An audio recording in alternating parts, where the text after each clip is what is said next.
The great Indian loan divide, pennies for the poor, billions for the bold. Banks. Yes, those magnificent buildings, they have rules, very strict rules. For you, the common person, that is. Miss just one EMI. One single payment, the sky promptly decides to fall on your head.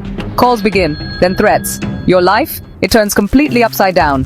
All for a few thousand rupees, perhaps. This, my friends, is Indian banking. For you. Now let's paint another picture. A billionaire. A titan of industry. He owes thousands of crores to these very banks. Not lakhs, crores with many zeros. He defaults massively. What happens next? Often astonishingly little. He might smile. He might wave to the cameras. Then he boards a private jet. And poof, he's gone. The money? Oh, that's gone too, naturally. Let's talk numbers. Big, scary, life-altering numbers. Consider home loans in India. You're looking at 8.5%. Often it climbs to 11%, or even higher. And personal loans? Oh, you better sit down for this. They can soar up to a staggering 24%, sometimes even more than that. It's a financial Everest. You, the borrower, are expected to climb it. Slowly, painfully, with little oxygen. Now let's take a quick trip around the globe. The USA. Home loans hover around 4%, manageable. Germany, that bastion of economic prudence, around 3%. And Japan, prepare for a shock, less than 1%. Yes, you heard that correctly. 1%.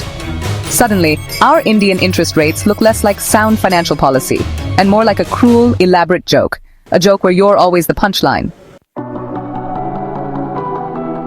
So, you think the exorbitant interest rate is your only enemy? Oh, you sweet, unsuspecting summer child.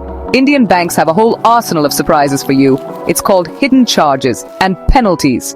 A veritable army of them lurking in the fine print. Waiting to pounce when you are most vulnerable, when you least expect it, adding insult to injury. It's death by 1,000 paper cuts, financial ones. Let's list a few, shall we? Just for fun. Late payment? That's a penalty, of course. Your check bounces? Another hefty fee. Want to restructure your loan to make it manageable? Surprise!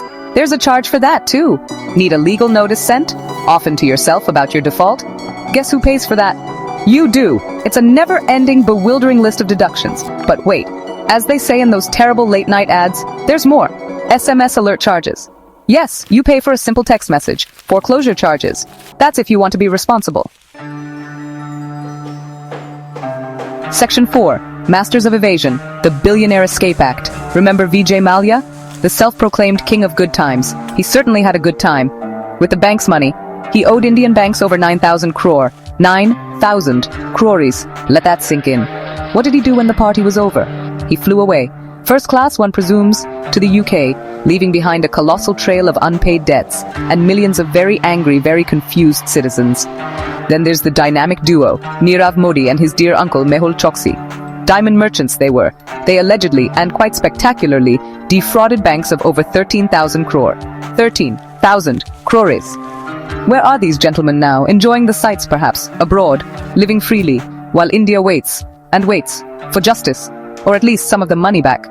Don't hold your breath. And let's not forget Jatin Mehta of Winsome Diamonds, another glittering name, another massive default. Around 6,800 crore. Poof, gone, vanished.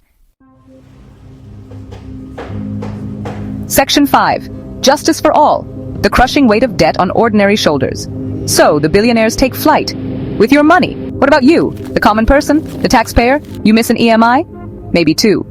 The phone starts ringing, and it doesn't stop. Recovery agents? Their tactics? Let's just say, not always polite. Harassment is often part of the package. Threats are routine. Your peace of mind? Consider it shattered into a million pieces, all for sums that are pocket change to the escape artists. Then you get blacklisted. Your CIBIL score plummets to the depths. Future loans? For your child's education? A medical emergency? Forget about it. You're marked, tainted. Even renting a house can become an ordeal. Women and senior citizens often face even worse treatment. Abuse, intimidation, humiliation, for loans that are laughably small, compared to the mountains of cash the tycoons make disappear. Sometimes banks take out advertisements, publishing the names and photos of small defaulters in local newspapers for everyone to see.